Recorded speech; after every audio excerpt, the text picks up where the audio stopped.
This is the future. Today we are going to talk about a very simple mechanic that has been in the game for quite a long time now. This is the method that can surpass Metal Gear, probably, and has a chance to surpass the most meta damage type in this game, which is slash and bleed procs. You all know about heat damage in the game.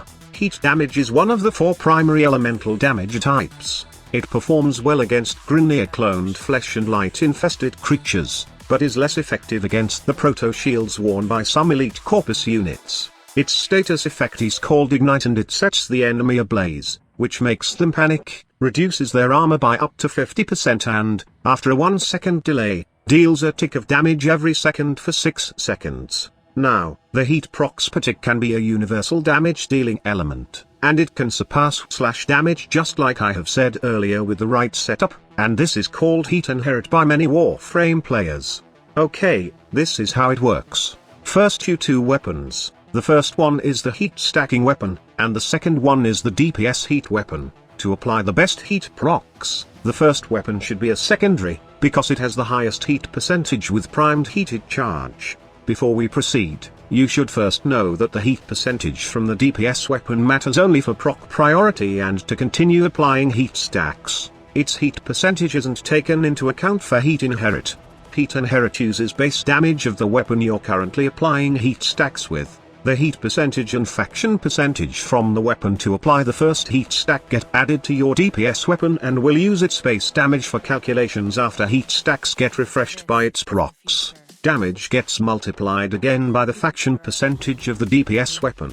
In short, if you apply the first heat stack with a 225% heat from primed heated charge and scorch, and then have a 55% faction secondary and continue applying more procs with a 55% faction DPS weapon, heat stacks will use the base damage of the DPS weapon, 225% heat and 55% faction from the secondary, and multiply everything by the DPS weapon's 55% faction.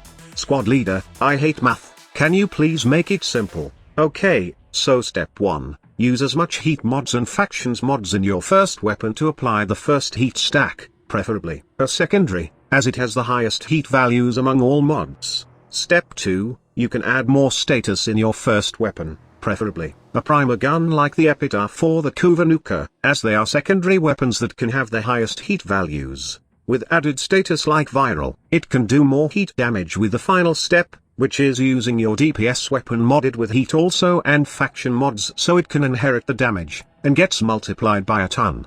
This has been the most effective damage dealing setup by level cap disruption players in Warframe for months now, and I can say that it's very competitive against slash damage. In addition to that, you can combo multiple weapons with the heat inherit technique, and it does not just limit its usefulness on ordinary weapons, but also exalted weapons such as Excalibur's Exalted Blade. So, if you haven't tried this heat inherit technique just yet, then this is the best way to start, as this is really great if you want to enjoy level cap in Warframe. Thank you so much for watching. Squad leader signing off.